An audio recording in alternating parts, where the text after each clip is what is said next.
আজি ৰাজগড়ৰ কচলুবাম পালোহি এজন ব্যক্তিয়ে বকলিয়াল ককাইদেউ এটি খেতি কৰিছে এই খেতিটো এইটো আমাৰ ব্ৰইলাৰ যিটো গুটো তেওঁলোকৰ এই বস্তাত ভৰাই তেওঁ খেতি এনেকৈ কৰিছে দেখোন এইটো এনেকৈ বহি যোৱাৰ পাছত তাৰ পাছত জলকীয়া কিমান সুন্দৰকৈ লাগিছে চব এইটো কৰিছে এই জলকীয়া বাৰী কৰিছে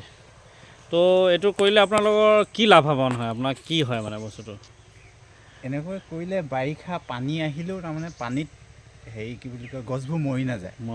সেইটো বাৰিষাৰ পৰা বাচিবৰ কাৰণে হয় নাই আৰু ঠাইটো বেছি নালাগে খুব সম্ভৱ ঠাইও কম লাগে আৰু দ জেগাটো কৰিব পাৰি ধৰি লওক হয় হয় হয় কিছুমান পানীৰ কাৰণে জলকীয়া গছবোৰ জলদি মৰি যায় এইটো ইয়াত নমৰে আৰু ঠাই বিশেষে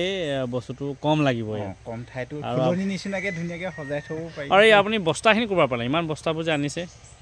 এইবোৰ বস্তাবোৰ ফাৰ্মৰ পৰা আনিছোঁ ব্ৰইলাৰ ফাৰ্ম আছে মোৰ নিজৰ ফাৰ্ম আছে আপোনাৰ নিজৰ ফাৰ্মৰ পৰা আপুনি সংগ্ৰহ কৰি আচলতে এইখিনি কৰিছে আৰু এইবিলাক বস্তাবোৰ ডাঙৰ বিক্ৰী কৰে নেকি আপুনি বিক্ৰীও কৰে কেনেকৈ ৰেট লয় এইটো বস্তাবোৰ ৰেটবোৰ 15 টকাকৈ বিক্ৰী দিয়ে ন ডাঙৰ বেগ ন এনেকৈ ভৰাই থৈ দিলে আমি 50 কেজি এই বস্তুটো অকল এইটো গোবৰ ব্ৰইলাৰ হেৰি বুলি নহয় এইটো আপোনাৰ কেঁচুসাৰ গোবৰ যেনেকৈ